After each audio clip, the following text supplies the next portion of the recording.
A few years ago, I graduated college, got a career job, and did what any financially responsible adult would do. Take out a $20,000 loan to purchase a depreciating asset. Skip forward to today, and I have no regrets about my purchase. It was worth every penny. Well, not quite actually, because there's a few reasons why I want to get rid of it. But I still love it. So I'm going to tell you 5 things I love and 5 things I hate about my 2016 Mazda MX-5 Club. The first thing I love about this car is the fun level is off the charts. Every time I get in here, I want to just floor it, take turns fast, and do fun stuff. This being the Club version with a limited slip differential and the Bilstein suspension makes this thing handle like a dream. I've taken this to the track a few times and spinning it, well, yes, I did spin out.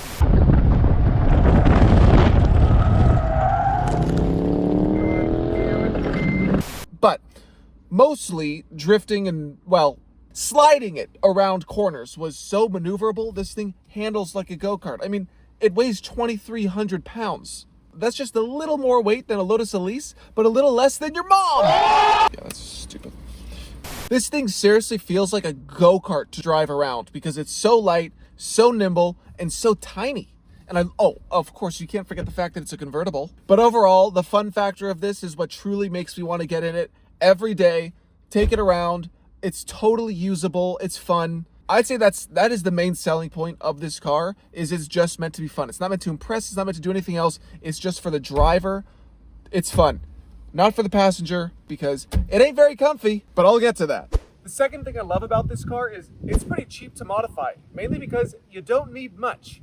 Now, I've put some lowering springs and sway bars on this car because body roll is one of the biggest complaints that people have from the factory. It feels like it's a boat.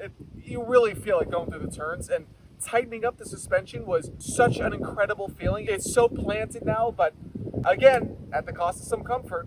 I have also done a few cosmetic mods to this car. I've put on the Flying Miata grill. I put on a stubby antenna. I blacked out the emblems. What else did I do? I painted my calipers red. Oh, a massive improvement. Tires. These are the Ventus V2s.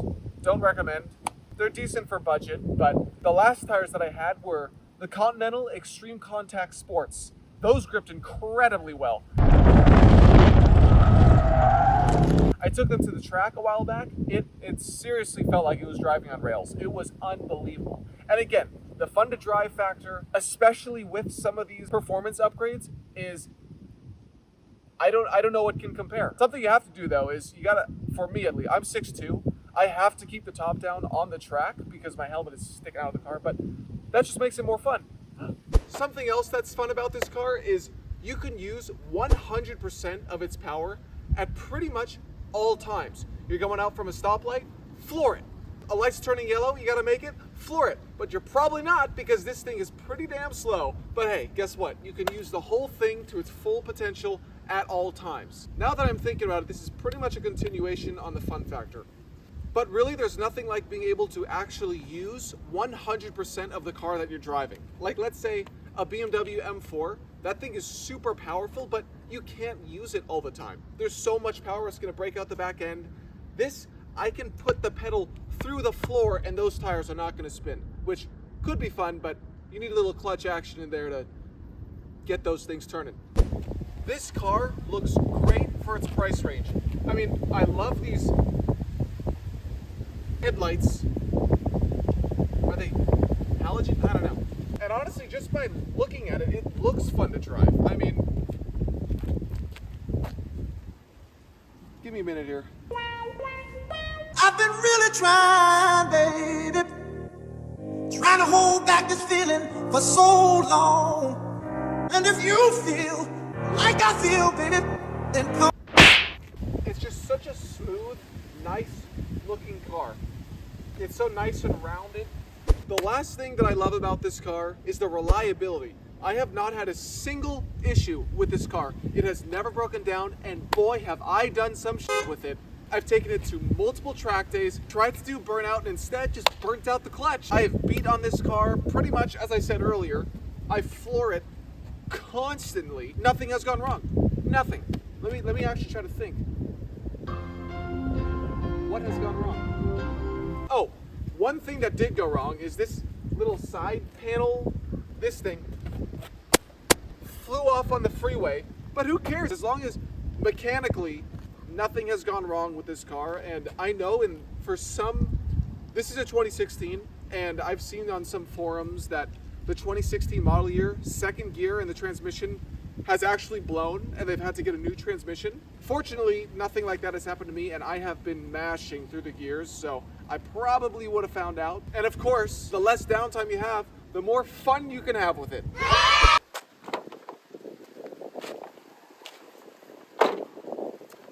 Well, it's time to talk about the cons. The first one being comfort. I would not say this is the most comfortable car, and I wouldn't say it's comfortable in the least. There's not a lot of space in the interior. It's a very bouncy ride, and yes, I know, I did put in aftermarket lowering springs, which made it very, very stiff. You feel everything. The passenger side even has a hump where they put their feet, so they're sitting like this, and they have like basically no room for their feet or legs. They're pressed up against there, but honestly, who cares? It's just the passenger. Storage. There is not a whole lot of storage for this Miata. The trunk is decently spacious. You can fit about an entire set of paper towels from Costco. You actually can. You can shove it in there, but it's tough. It is not a gross, well, depends how many people you're bringing it home for, or if you're a hungry boy. On the interior, shockingly, there is no glove box, but they actually do have one. It's just put in between the seats. There's even places behind the seats to put things. I mean, no one is gonna look back there. You can hide some sketchy stuff back there if you want to. Like, I remember when I never mind. This car is not what you'd call a macho car. In fact, it is quite the contrary. It's tiny, it's slow, and it's not very intimidating. But you know, guys with big trucks, let's say, big trucks, they're compensating for something, but this being the complete opposite, you catching my drift here? Now, coming back to the performance aspect is, this thing is just slow. It's got 155 horsepower and 148 torque, which gets you to 60 in, well, probably just about as long as this video. Now, I will say there is a second generation to the ND MX-5, which comes with 181 horsepower and 155 foot-pounds of torque, which is noticeable, but more in the high range. But proportionally, it's a decent increase. And also, looking at the aftermarket for performance at least, I know there's BBR that makes a turbo kit for the first generation NDs, but the thing is, you're spending, I don't know, $6,000 or $7,000 to get another 50 horsepower. It's just not worth it. But honestly, I'm gonna say this right now. I have to come up with things I hate, you know what I mean, for the video. You don't buy a Miata for power. Just saying. There's only 4 cylinders. What do you want from me? It's naturally aspirated. But even knowing that, it still sometimes is annoying seeing a grandma overtake you on the freeway with her Toyota Camry when you're flooring it and thinking you're flying. It's insulting. So, some of you may have noticed that I got a tow hitch on my Miata. Now, shockingly, it's awful at towing. Who would have thought? I actually trailered over 1,000 pounds in this thing, and, well, it felt like it was gonna break in half. Even though I know this is shocking to most of you that towing isn't a great idea in a 2,300 pound, 4-cylinder, naturally aspirated Miata, yeah, I wouldn't recommend, but guess what? If it's an emergency, which it wasn't an emergency, it can do it.